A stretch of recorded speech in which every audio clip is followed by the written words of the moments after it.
You can wait outside, Fred. The ceremony is already full. The words of Ricardo Mendonça, our commercial director, echoed through the company's main hall as all eyes turned to me. My hands closed around the envelope I was carrying, the same envelope containing the documentation for 62 contracts I had closed on my own in the last 8 months. "Excuse me." I managed to whisper, my voice almost inaudible over the clinking of champagne glasses circulating among my colleagues already seated at tables covered with white linen tablecloths. Ricardo waved dismissively, his thin smile laden with barely concealed contempt. "We're at maximum capacity for the ceremony, you understand?"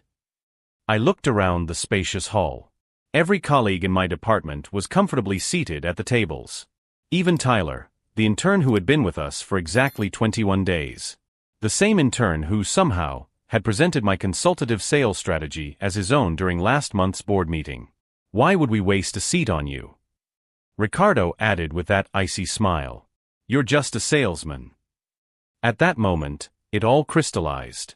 The missed promotions, the stolen ideas, the endless hours working late. My gaze shifted to the projection screen announcing the Sales Excellence Award that should have had my name engraved on it. "I understand," I replied calmly, opening my laptop. "Check your emails." Moments later, as notification sounds echoed through the hall, I walked out, closing the door behind me and leaving behind their voices suddenly filled with panic. Before I continue with what happened next, could you imagine for a moment being in my place? That feeling when years of your work are discarded while someone else gets all the credit. If you've ever been underestimated or ignored, you'll understand why what I did next changed everything forever. My name is Fred Fernando, and until that day, I was the senior salesman at one of the fastest-growing business consulting firms in the country. I have a natural gift for reading people and an almost photographic memory for negotiation details. Skills that made me exceptional at my job, but terrible at corporate politics. I'm the kind of person who speaks directly and works late. Who believes that solving problems matters more than who gets the credit for solving them. I was completely wrong. I grew up in a middle-class family where my father ran a small accounting firm and my mother taught at a public school. They raised me to believe that merit would always rise to the top. Another thing they were wrong about. When I joined the company after completing my MBA, I believed I had found my perfect match, a place where innovation and results were supposedly valued above all else. My first year went exactly as I expected. I created a customer tracking system that increased our retention rate by 42%. I developed predictive models that helped our clients optimize their growth strategies. I even discovered a critical flaw in our core software that could have cost us our largest client. Every time I presented my findings through the appropriate channels, following company protocol to the letter, the problems began during my second year, when Ricardo was hired as our new commercial director. He arrived with a reputation for turning struggling divisions into success stories. What no one mentioned was his method, taking credit for his team's achievements while deflecting responsibility for failures. Stay with me because this revenge was 3 years in the making. And the ending will show you exactly why patience is more than a virtue. It's a weapon. If you're enjoying this twist on a classic tale, be sure to subscribe to the channel to see how a single moment of humiliation became the catalyst for a revolution that would change everything forever. The first time it happened, I thought it was a misunderstanding. I had developed a customer segmentation algorithm that identified purchasing behavior patterns with 91% accuracy. After presenting it to Ricardo in a private meeting, I was surprised to find him demonstrating the system to the executive leadership 2 weeks later, without any mention of my contribution. "Excellent work on the segmentation model," he said afterward, thinking that maybe he had just forgotten to give me credit. Ricardo gave me a blank stare, as if I had said something absurd. The conceptual framework was mine. "You just helped with some numbers," he replied with the coldness of someone stating an unquestionable fact. I was stunned into silence. The entire framework, from conception to execution, had been mine. But as a still new employee eager to prove myself as a team player, I let it go. That was my first mistake. Ricardo Mendonça had arrived with impressive credentials, an MBA from Wharton, 15 years of turning troubled divisions into success stories on the East Coast. What I discovered later was that his method consisted of a simple formula: identify the most productive talents on his team, extract their ideas through collaborative meetings, and then present them as his own insights to senior management. During our first month working together, Ricardo established a routine of weekly one-on-one meetings. "I want to understand how you think, Fred," he would say, leaning over the table with genuine interest. "Your thought processes are fascinating." Naively, I shared my strategies, my methods of market analysis, even drafts of proposals I was developing. 3 weeks later, I watched him give a presentation to the board where he articulated, word for word, the market penetration strategy one had outlined in our last conversation. When I asked him about it later, he sighed like a patient parent dealing with a petulant child. "Fred, you need to understand how the corporate world works. Ideas flow up, responsibility flows down. When I present departmental achievements to leadership, that's the proper chain of command," he explained, organizing papers on his desk without even looking at me. That's when Tyler Morrison entered the picture. At 23, the nephew of Patricia Morrison, our CEO, Tyler possessed that casual confidence that only privilege can provide. His internship was advertised as an opportunity for emerging talent, but we all knew it was pure nepotism. During his first week, Tyler spent more time photographing the office for his social media than learning our systems. By week 2, Ricardo included him in strategic meetings I had been excluded from. By week 3, Tyler was presenting my consultative sales methodology to the board. "Young Tyler has brought a fresh perspective to our customer approach," Ricardo announced during our monthly department meeting. "His relationship-building strategy based on predictive needs analysis is revolutionizing our conversion rate." I watched Tyler smile modestly as colleagues congratulated him on his innovation. The same strategy one had developed over 18 months of analyzing sales data, tested on 62 consecutive contracts, was now being credited to an intern who barely knew how to operate our CRM system. The pattern intensified over the following months.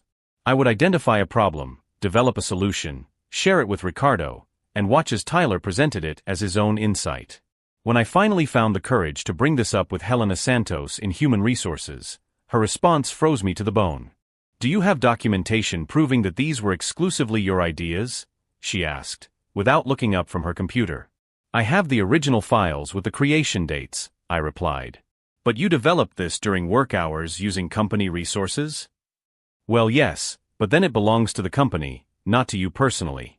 Ricardo is your supervisor. If he presents departmental achievements to leadership, that's the proper chain of command." I left his office understanding the unwritten rules. Ideas flowed upward. Credit rarely flowed downward. I could have continued in this frustrating but tolerable situation, had it not been for what happened 6 months ago. After noticing inefficiencies in our corporate customer acquisition processes, I spent weekends developing a comprehensive solution, a new consultative sales framework that would revolutionize our entire approach. The potential savings for our customers were enormous: 32% reduction in implementation costs, 47% improvement in solution delivery time. I prepared a detailed presentation, practicing late into the night before the quarterly strategy meeting. But when I arrived, Ricardo intercepted me at the door. "The leadership team has a tight schedule today. We need to streamline," he said. "Hand me your materials. I'll incorporate the main points into my overview." Reluctantly, I handed over my presentation folder. I sat through the 3-hour meeting, waiting for my turn, only to watch Ricardo rush through a 2-minute summary that missed all the crucial innovations. The initiative was shelved for further review. 2 weeks later, Tyler joined our team as an intern. Ivy League educated and conveniently related to the CEO. 3 weeks after that, he presented his new consultative sales framework to the executive team, my framework with superficial changes and a new name. The initiative was immediately approved. Tyler was given a permanent position and became the rising star of our department. When I approached Ricardo about it, his response was brutal in its casualness. "Tyler's approach incorporated priorities from senior leadership that your version didn't have. That's business, Fred. Results matter more than who came up with what." That night, I sat in my apartment surrounded by 3 years of work. Innovations that had generated millions for the company. While my salary remained stagnant and my career stalled, something changed inside me. But what Ricardo and Tyler didn't know was that their every move was being watched, cataloged, documented. And while they built their empires on the work they stole from me, I was building something much more powerful, a complete file of evidence that would one day become the basis for their downfall. The real game was just beginning, and they didn't even know they were losing. If I thought I had hit rock bottom, I was wrong. 3 months after Tyler became the department's golden boy with my stolen framework, Ricardo decided to take the game to a whole new level of cruelty. "Fred, we need to talk about your performance," he announced during our weekly one-on-one meeting, sliding a red folder across the table. Inside was a performance review that seemed to have been written by someone describing a completely different employee. "Lack of initiative," I read aloud. "Resistance to change. Inability to generate innovative ideas." I looked at Ricardo, who maintained that expression of fake concern he had perfected. "Is this about my refusal to take credit for Tyler's work?" "Fred, you're being paranoid. Tyler brought fresh perspectives that you just couldn't develop," he replied, leaning back in his leather chair. "Maybe it's time to consider a career change. Sales may not be your forte." The irony was so absurd that I almost laughed. I, who had closed 62 consecutive deals, was being questioned about my aptitude for sales by someone who systematically stole his team's work. But the real blow came the following week during our quarterly department-wide meeting. Ricardo stood up in front of the room, his smile beaming as he pointed to a presentation on the screen. "I'd like to announce our new organizational structure," he said, clicking to the next slide. "Tyler Morrison will be promoted to Manager of Innovative Sales Strategies. He will lead our new Advanced Corporate Solutions division." The room erupted in applause. I watched Tyler stand up, his false modesty as he waved to his colleagues like a politician on the campaign trail. At 23, with less than 6 months at the company, he was now officially hierarchically above me. "Tyler will be responsible for developing and implementing our next generations of sales methodologies," Ricardo continued, "based on the extraordinary success of his revolutionary framework." Each word was like a stab in the back. Not only had they stolen my work, but now they were building an entire department around it, with a thief as its leader. After the meeting, I ran into a few colleagues in the hallway. Their reaction was revealing. "Man, this is heavy," muttered Jake from finance. Everyone knows that strategy was hers. But his voice was low, as if he were sharing a dangerous secret. "Tyler didn't even know what predictive analytics was when he got here," added Amanda from logistics. "Now suddenly he's a genius." What bothered me most wasn't the injustice itself, but everyone's passive acceptance of it. They recognized the absurdity, but none were willing to speak up. The fear was palpable: fear of Ricardo, fear of confronting nepotism, fear of becoming the next target. That night, I called my wife Patricia, trying to keep my voice steady as I told her about Tyler's promotion. "They can do that?" she asked, the shock evident in her voice. "Promote someone using work that isn't even his?" "Apparently they can, and they did," I replied, sitting in my car in the company parking lot. "And now Tyler will technically be my boss." Patricia was silent for a moment. "Fred, you need to get out of there. This is destroying you." She was right. Over the past few months, I had lost weight, slept poorly, and constantly checked work emails even on weekends. The situation was eroding my self-esteem and affecting our family. But leaving would mean they won. It would mean they could continue doing this to other employees, destroying careers and stealing work with no consequences. It was the next morning that everything changed forever. I arrived at the office early, as usual, and found Tyler at my desk, going through my files. "What are you doing?" I asked, my voice louder than I intended. Tyler looked up casually, as if he were just checking the weather. "Just reviewing the division's projects. As your new manager, I need to understand your current processes." "Those are my personal files." "Actually, they're company files," he corrected, his tone condescending.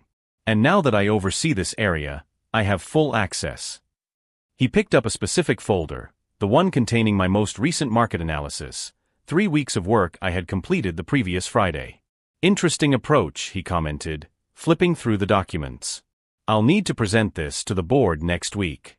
Of course, with a few modifications to align with our new departmental strategy."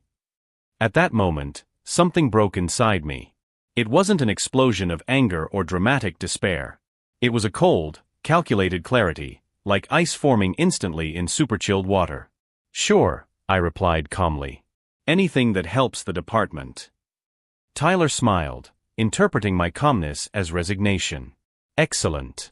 I knew you'd understand your new position here." But as he spoke, my mind was already working 3 steps ahead. 4 months, I had documented every instance of intellectual theft, every inappropriate conversation, every questionable decision. Not out of revenge, but out of instinct, the same attention to detail that made me exceptional at sales. Now, for the first time, I understood exactly what all those notes were for.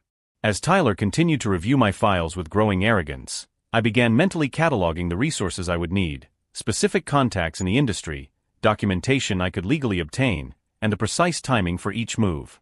They had spent so much time building their empires on stolen work that they forgot a fundamental principle: structures built on false foundations are always unstable.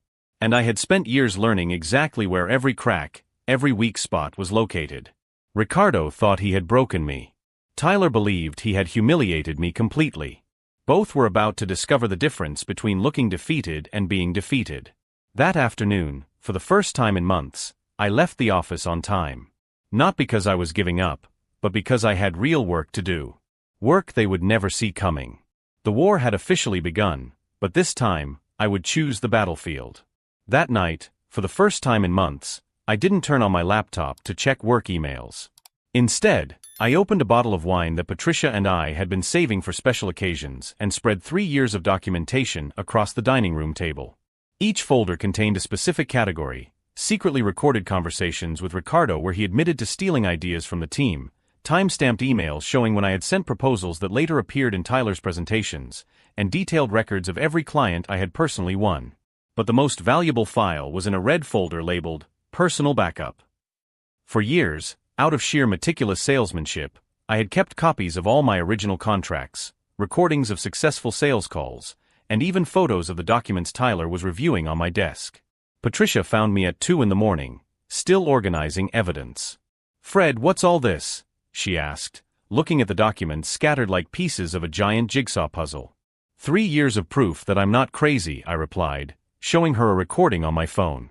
It was Ricardo at our December department meeting, saying, "Fred had some interesting ideas, but Tyler really turned the concepts into viable strategies." Her voice trembled when she heard it. "My God, Fred. That's documented. You can sue them." "Suing would be too slow and uncertain," I explained calmly. "Corporate lawyers, endless appeals, years of legal battles. Besides, they have resources I don't have." I picked up another folder.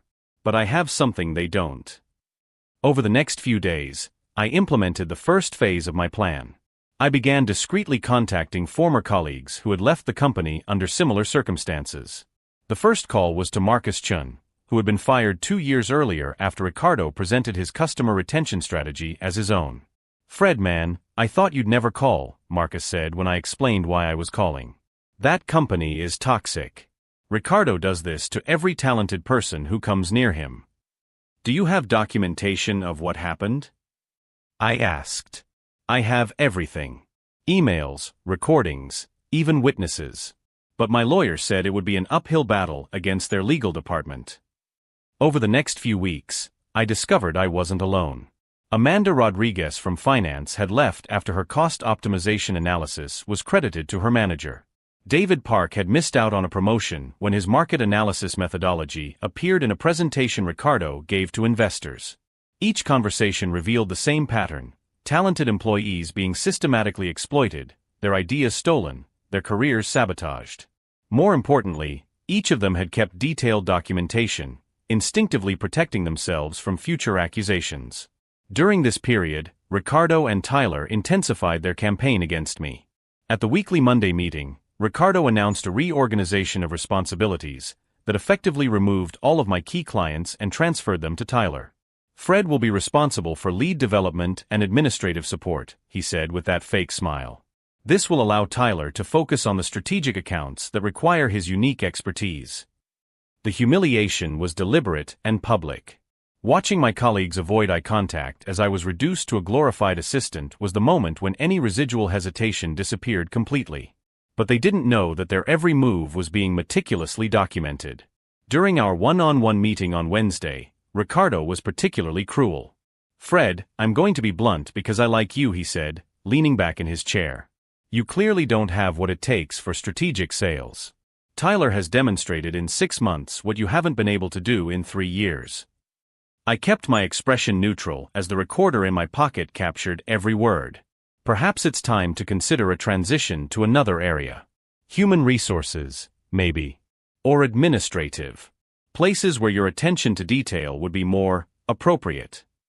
If you're following this journey of transformation, be sure to subscribe to the channel, because what happened next changed not only my life, but the lives of everyone who had been wronged at that company. While Ricardo was talking about my lack of strategic vision, I was mentally reviewing the call I had made the previous morning to Catherine Morrison, the CEO. "I'd like to schedule a private meeting with you," I had said. "I have information about departmental irregularities that I believe would be of interest to you." Her assistant scheduled it for the following Friday. Catherine didn't know I was Tyler's uncle. That would be revealed during our conversation, along with evidence of how nepotism was affecting the company's productivity and morale. But my strategy went far beyond simply exposing Ricardo and Tyler internally.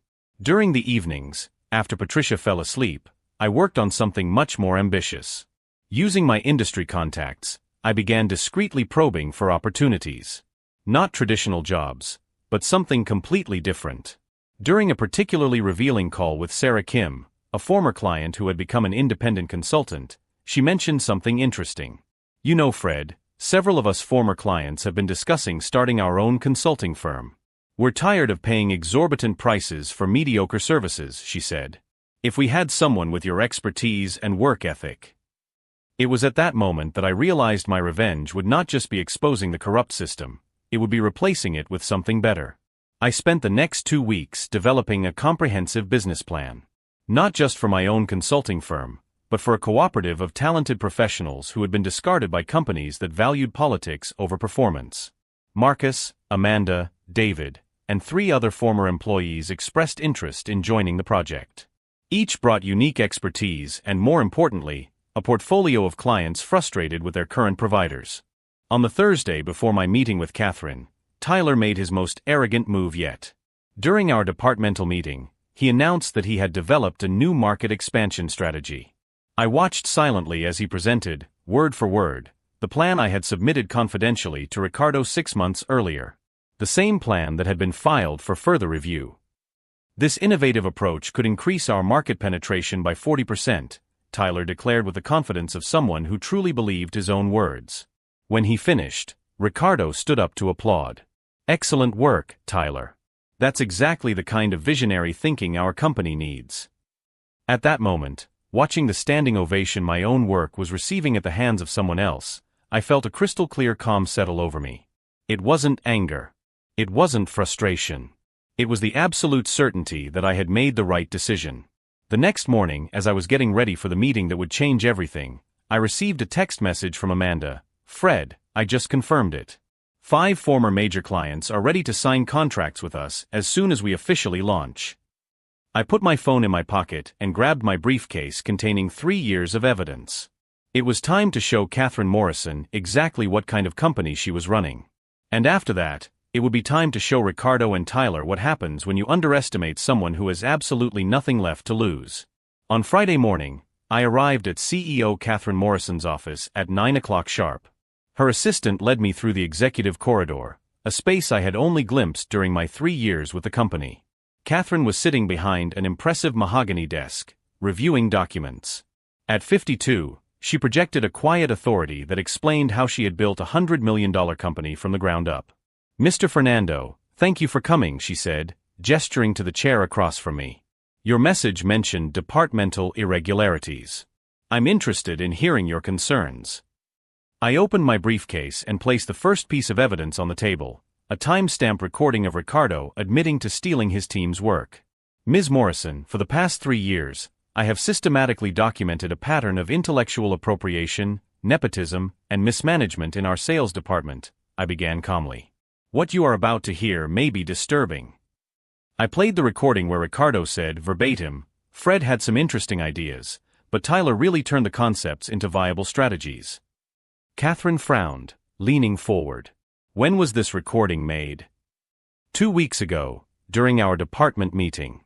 Tyler had just presented my market expansion strategy as his own.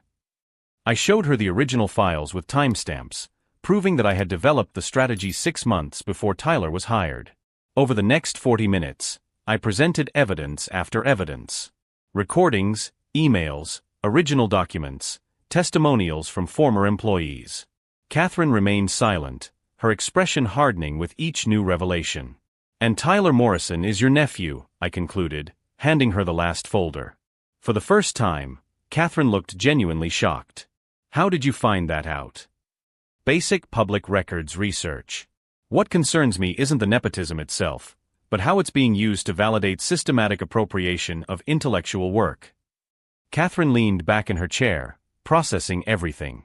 "Mr. Fernando, these are very serious allegations. If proven, they will result in immediate terminations." "I understand, Ms. Morrison. But I need to be transparent about something." I took a deep breath. "I'm not here seeking promotion or compensation. I'm here as a professional courtesy, informing you of a situation that will significantly affect your company." Her expression changed. "What do you mean?" "Yesterday I submitted my resignation, effective today. Along with me, 7 other talented employees who have suffered under the same system. In addition, 5 of your top clients will be transferring their contracts to our new company next week." The silence in the room was absolute. Catherine stared at me with a mixture of admiration and disbelief. "You orchestrated a mass exodus," she said slowly. "I created an opportunity for talented people to thrive in an environment that values merit over politics. Clients will naturally follow where they receive better service." At that moment, Catherine's phone rang. She answered, her voice tense. "What? When?" After a few minutes, she hung up and looked directly at me. "Apparently, my sales department is in a state of panic. Ricardo just found out that half his team resigned simultaneously, and Tyler is trying to control an exodus of clients." I smiled for the first time during our meeting. "I imagined so." 15 minutes later, as Catherine analyzed the legal implications of the evidence, I heard hurried footsteps in the hallway. The door burst open, revealing Ricardo with a red face and Tyler right behind him. "Catherine, we need to talk about Fred immediately," Ricardo began, but stopped when he saw me sitting calmly at the table. "Hello, Ricardo." "Tyler," I greeted them with genuine warmth. "What the hell have you done?" Tyler exploded, his jovial demeanor completely abandoned. 5 clients canceled contracts this morning." "Actually, it was 6, I corrected him. "Morrison and Associates called while you were coming up." Ricardo approached the table, his hands shaking visibly. "You can't just steal our clients. This is legal," I finished. "I've carefully checked all the contracts. None contain non-competition clauses applicable to the type of services we'll be offering." Catherine stood up, her presence dominating the room. "Ricardo, Tyler, get out. Now." "But Catherine," Ricardo protested, "this man is trying to destroy the company." "Get out," Catherine repeated, her voice cutting like ice. "We'll be talking very soon about separate issues." After the door closed, Catherine returned to her chair. "Mr. Fernando, you've turned your departure into a powerful statement." "I've merely demonstrated that true talent always finds its way, Ms. Morrison.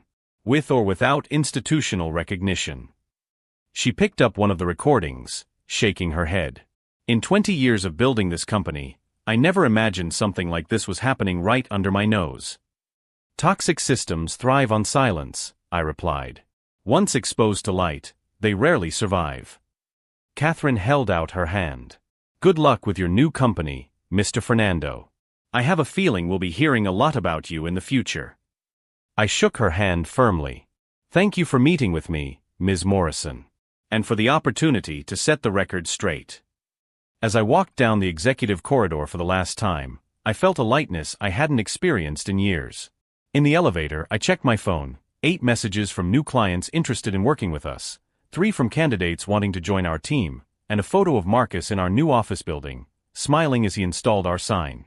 The elevator doors opened on the ground floor, revealing the lobby I knew so well. But now, instead of a workplace, it just seemed like a building. A closed chapter in a much larger story that was just beginning. As I crossed the parking lot toward my car, I heard my name being shouted behind me. It was Tyler, running to catch up with me. "Fred, wait." He stopped in front of me, breathing heavily. We can work this out. Whatever her offer is, we can match it. I looked at him with genuine curiosity. Tyler, what do you think her offer is? Money, obviously. A promotion. Profit sharing. Whatever you want. I smiled softly. You really don't get it, do you? I got into my car, rolled down the window, and looked at him one last time. Tyler, this was never about money. It was about integrity. And that's not for sale. As I drove away, I watched in the rearview mirror as Tyler stood in the parking lot, finally realizing that he had completely misjudged the situation. What neither of them knew yet was that our little cooperative had attracted the attention of serious investors. And that next Monday, we would announce an expansion that would transform the entire industry. The war was over before they even realized it had begun. 6 months after my dramatic departure, I received an unexpected phone call. It was Catherine Morrison, the CEO of my former company. Fred, I need to talk to you in person, she said, her voice carrying an urgency she rarely displayed. Can we meet today? We arranged to meet at a cafe near the business district. When I arrived, Catherine was already there, looking visibly tired and older than the last time we had met. Thank you for coming, she began, fidgeting nervously with her cup. I need to tell you what happened after you left. Over the next hour, Catherine recounted a sequence of events that surpassed even my most optimistic expectations. Ricardo had been fired 3 days after our meeting, when an internal audit revealed not only systematic intellectual appropriation, but also financial irregularities that he had hidden for years. The recordings you provided led to a full investigation, Catherine explained. We discovered that Ricardo was inflating sales figures, creating phantom customers, and skimming commissions. Tyler was helping, thinking it was just advanced sales strategy. But the real twist came when Catherine told me about the legal consequences. Ricardo is facing criminal charges of corporate fraud. Tyler lost his position and was demoted to a basic administrative role. He resigned 2 weeks later, claiming the work environment had become hostile. Catherine sighed deeply. We lost 42% of our revenue in 4 months. 15 of our best employees resigned after finding out how the real innovators were treated. We had to completely restructure the sales department. Fred, I didn't come here to blame you. I came to thank you, she said, completely surprising me. You forced us to confront a rot that was destroying our corporate culture from within. If we had continued down the same path, the entire company could have collapsed within a few years. 3 weeks after that meeting, my new company, Fernando Solutions Cooperative, announced our first international expansion. We started as a small consulting firm with 8 people operating out of a rented office. Now we were a company with 123 employees and offices in 5 cities. What made our story unique was not just the growth, but our operating philosophy. We created a model where every employee had a share in the profits based on documented individual contributions. No one could steal credit because every idea was transparently tracked from conception to implementation. Marcus Chun, my first partner and former victim of Ricardo, became our director of innovation. During our quarterly meeting, he shared statistics that filled me with pride. Fred, our employee retention rate is 97%. Our customer satisfaction is 94%. And most importantly, 0 cases of intellectual appropriation because our system simply doesn't allow it. The real validation came when Harvard Business School published a case study about our company, titled Democratizing Innovation: How a Cooperative Transformed Corporate Sales. A year after leaving that conference room humiliated, I was invited to give the keynote address at the National Sales Conference. The event was held at the same hotel where Ricardo used to brag about his revolutionary strategies in years past. When I walked onto the stage and saw Tyler and Ricardo in the audience, I felt a deep sense of calm. There was no anger, no resentment, no need to humiliate them publicly. There was only the opportunity to share what I had learned. Good afternoon, I began. My name is Fred Fernando, and a year ago, I was a frustrated salesman who let others steal my work. Over the next 45 minutes, I told my story without mentioning specific names, focusing on lessons about leadership, innovation, and creating healthy corporate cultures. The most powerful moment of my career wasn't when I got revenge against those who hurt me, I said, looking directly at Tyler and Ricardo. It was when I realized that my true mission was not to destroy a toxic system, but to build a better one. After the talk, Tyler approached the stage. He looked younger than he had at our last meetings, as if a weight had been lifted from his shoulders. "Fred, can I talk to you for a minute?" he asked, his voice without the arrogance I had known. "I want to apologize," he said, avoiding eye contact. "At the time, I truly believed I was just learning from your experience. Ricardo convinced me that was how the corporate world worked." "Tyler, everyone deserves a second chance to build something meaningful," I replied. "If you need guidance or references, you can come to me." The relief on his face was evident. "Thanks, Fred. That means a lot." As Tyler walked away, Ricardo appeared. Unlike Tyler, who seemed genuinely remorseful, Ricardo maintained that defensive posture I knew so well. "Nice presentation," he said, forcing a smile. Although some parts seemed familiar. "Ricardo, after everything that happened, do you still believe it was just business?" I asked with genuine curiosity. 2 years after that conference, Fernando Solutions Cooperative was acquired by an international consortium for $120 million. But instead of selling completely, I negotiated a deal where we retained operational autonomy and our employees received a proportional share of the acquisition profit. Marcus received $2.5 million. Amanda, $1,800,000.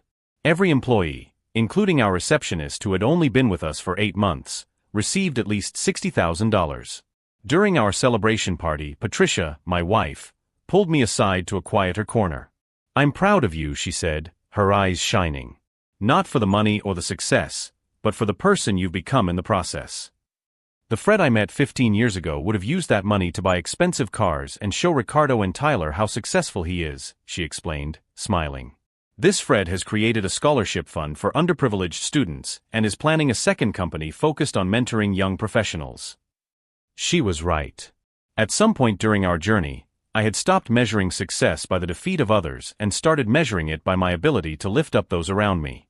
Today, 10 years after being excluded from that award ceremony, I lead a business empire of 450 employees spread across 12 countries.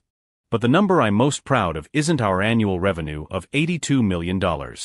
It's the number 0 cases of intellectual property theft, 0 retaliatory firings, 0 employees who left claiming unfair treatment.